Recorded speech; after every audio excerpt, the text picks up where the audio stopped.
Eltoni Liriani ka publikuar një video të parashikimit Simakut gjatë sofrës së Kavajës, ku këngëtarja u nderua me titullin qytetar nderi i Kavajës.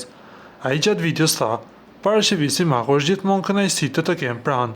Sonte është një ditë e veçantë sepse është sofra e Kavajës dhe kavajësit e tu duan që ti t'u japësh një përshëndetje."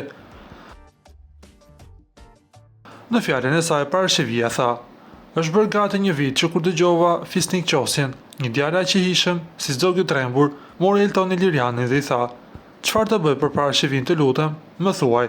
Edhe më ka ngelur në shpirt se gjithë këto kohë që jam rikuperuar nga gjithë këto ngjarje që ndodhen, dua të falenderoj për këtë nder të madh që më ka bërë sonte.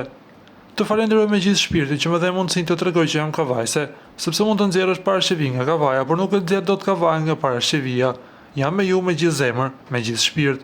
Ajo kujtoi se ka nisur të këndojë që në fëmijëri, duke u mësuar nga ngjyshri dhe daja i saj, dhe më pas u prezantua për herë të parë me maestrën e madh Recep Asimin, përmes të cilit mësoi të ruajë traditën muzikore të Kavajës, të cilën e konsideron fisnike dhe me rrënjë të thella. Parashivia theksoi se edhe mësuesit e saj fisnik si Terezina Levi dhe provat që bënte me ta, si dhe mbështetjen që ka marrë gjatë gjithë karrierës. Edhe pse kam kënduar kudo në Shqipëri dhe botë, thelbi i mbetet shpirti dhe tradita e Kavajës, të cilin e përfaqësoj me thjeshtësi dhe përkushtim, deklaroi ajo.